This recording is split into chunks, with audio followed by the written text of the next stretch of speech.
कुछ ऐसा बोल दूंगी जो शायद मुझे बोलना नहीं चाहिए हो, इसलिए मैं चुप बैठी हूँ। बट ये एक्चुअली हर एक लड़की के लिए मैं कहना चाहूँगी।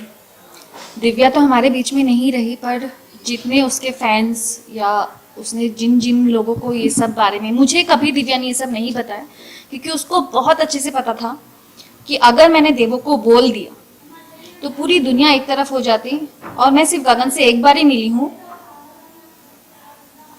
और अगर उस दिन मुझे एक्चुअली पता होता ना कि गगन दिव्या के साथ क्या कर रहा है, मैं ना आगे देखती ना पीछे देखती, मैं सोचती भी नहीं कि उसका मैं क्या हाल कर देती वहीं पे। And this is to you Gagan, गबरू, जो भी है बड़ा वाला, तू समझ ले तू क्या है।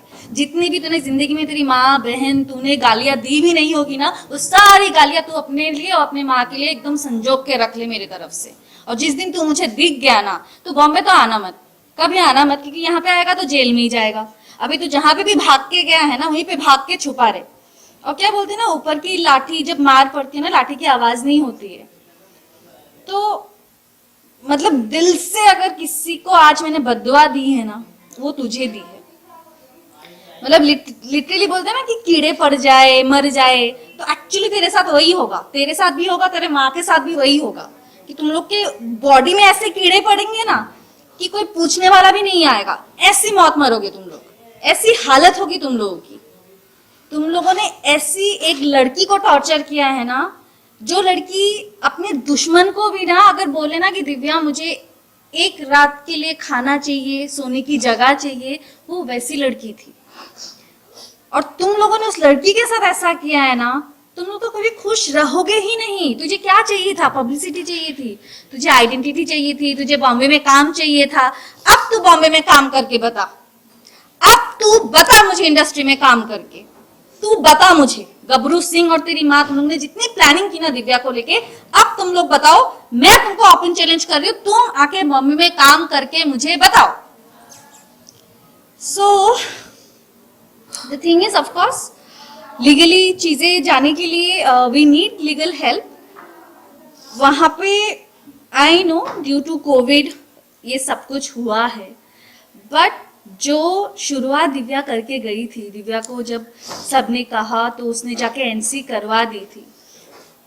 दैट मीन्स वो प्रिपेयर्ड हो रही थी इस चीज को लेके फाइट करने के लिए। इस जो उसके साथ टॉर्चर हुआ है इतने सालों में, उसके अगेंस्ट वो जो स्टेप उठा के, क्योंकि मैं भी जब दिव्या से मिली, हम लोग बीच में बात नहीं कर रहे थे, काफी साल बात नहीं हुई थी, because of this man only.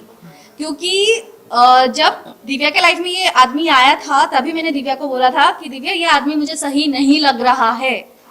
कुछ ही दिन के बाद मुझे पता चला कि वो एक रेपिस्ट है, उसके ऊपर एक रेप केस चल रहा है, जिसके लिए लास्ट ईयर भी वो जेल जाके आया है, 10 साल की सजा हो चुकी है, because of Divya and because of his some clients जो भी यहाँ पे थे इंडस्ट्री में, उनके आई गेस रिटन नोटिफिकेशंस की वजह से, लेटर की वजह से उसको बेल मिल गई है उस टाइम पे।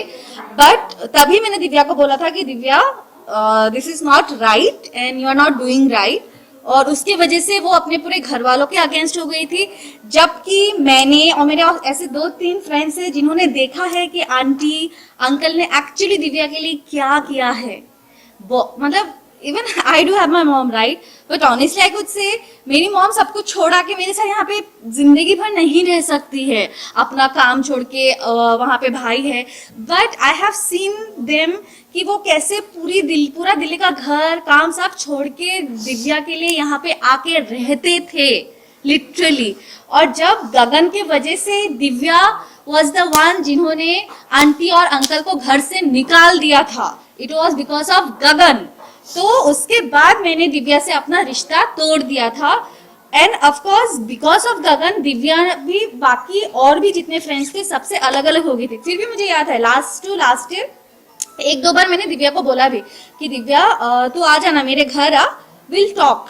But till then time I felt that she is happy, you know, इतने साल हो गए, मैंने कहा सब कुछ अच्छा ही होगा। सो बट 2-3 बार वो आई नहीं, आऊंगी बोल के, तो मुझे थोड़ा डाउट होने लगा।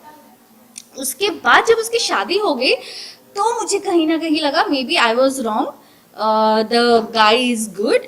और सब कुछ ठीक है, अगर शादी कर लिए देन इट इज फाइन, वरना तो मुझे पहले दिन से पता था एक नंबर का लुच्छा लफंगा है, उसको सिर्फ यूज करने के लिए वो आया है बॉम्बे। ये मुझे पहले डे वन से, जब से वो फोन पे बात करती थी, मुझे तब से पता था।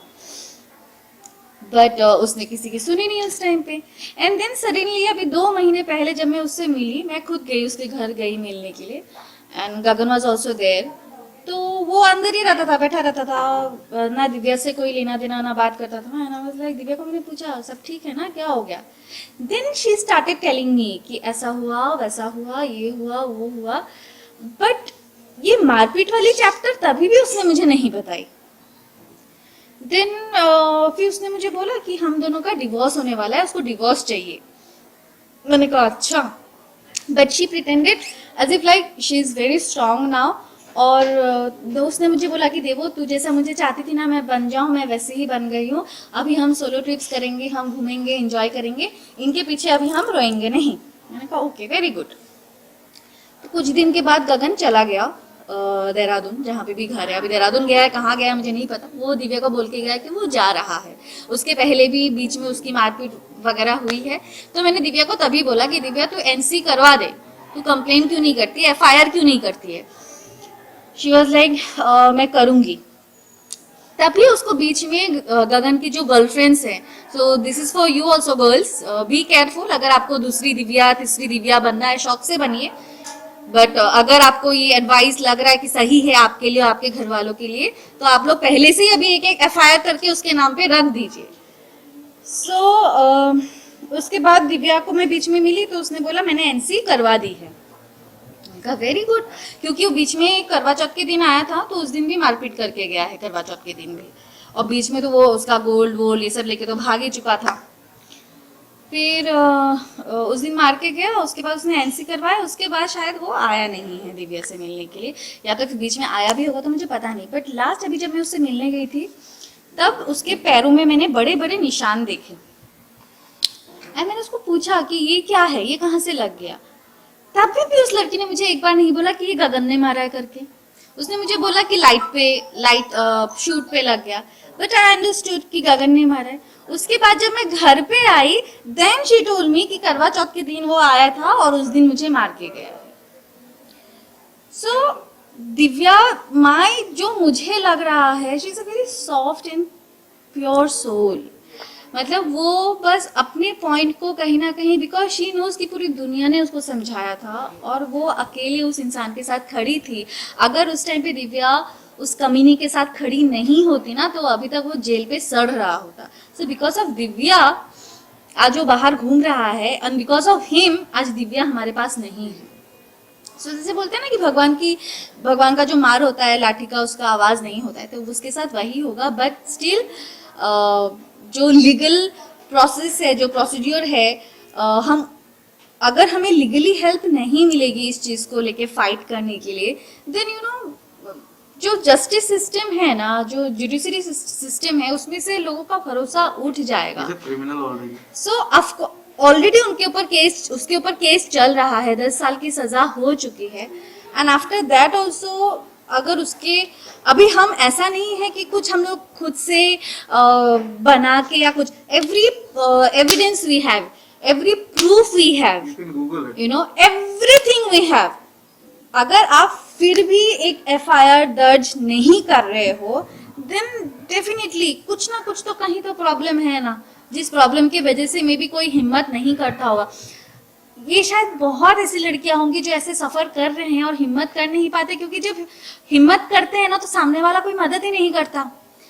पहले तो जो दोस्त करते रहेंगे, 100 में से 90 तो पीछे ऐसे ही हट जाएंगे कि भाई दूसरों का पछड़ा है, हमें क्यों पढ़ना है। अरे भाई जब दूसरे का पछड़ा है तो तुम आए क्यों दोस्ती के नाम पे, पहली बात। सेकंड चीज, अगर लीगली हमें हेल्प नहीं मिलेगी तो कोई कैसे हिम्मत करेगा कि किसी के उनके साथ जो हो रहा है टॉर्चर या जो भी गलत चीज हो रही है उसके अगेंस्ट कुछ बोलने के लिए, जब सामने वाला हेल्प करने के लिए तैयार नहीं होगा। एक नॉर्मल सिटीजन कहाँ जाएगा, लीगल हेल्प के लिए जाएगा ना कि भाई मेरी मदद करो। बस सामने वाला ही अगर बोल देगा कि नहीं ऐसा है वैसा है वो है, अरे you are here to help the normal Indian citizen, right.